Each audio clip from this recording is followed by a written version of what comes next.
Disposant de 10 millions d'hectares de terres arables, le Congo présente d'énormes potentialités dans le domaine de l'agriculture au sens large. Avec un réseau hydrographique dense, un climat favorable et une main-d'œuvre composée de 70% de jeunes de 18 à 25 ans. Malgré ces atouts, chaque année, le pays dépense d'énormes sommes d'argent pour importer les produits de première nécessité. Afin de relever les défis de la souveraineté alimentaire, le président de la République s'est engagé dans la mécanisation de l'agriculture pour la culture de vastes étendues de terre afin de booster la production végétale, animale et halieutique.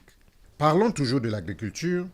Dans son message à la nation devant le Parlement réuni en congrès le 28 novembre 2023, le président de la République, Denis Sassou Nguesso, avait déclaré que le développement de l'agriculture au sens large est un des 6 piliers du Plan national de développement 2022-2026, avec des résultats encourageants réalisés au niveau des infrastructures et des équipements agricoles, notamment l'acquisition de 100 tracteurs agricoles de 150 chevaux chacun. Ces machines agricoles ont été réparties dans les centres d'exploitation des machines agricoles du pays, à l'image de celui du Bouansa, visité ce mardi 25 mars 2025 par le président de la République.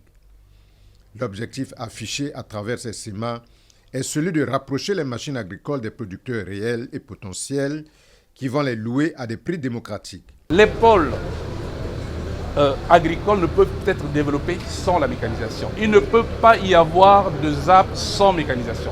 Voilà pourquoi la première stratégie du ministère de l'Agriculture, c'est la stratégie de la mécanisation et de la manière dont je viens de vous présenter. Sans mécanisation, point de ZAP, point de développement agricole.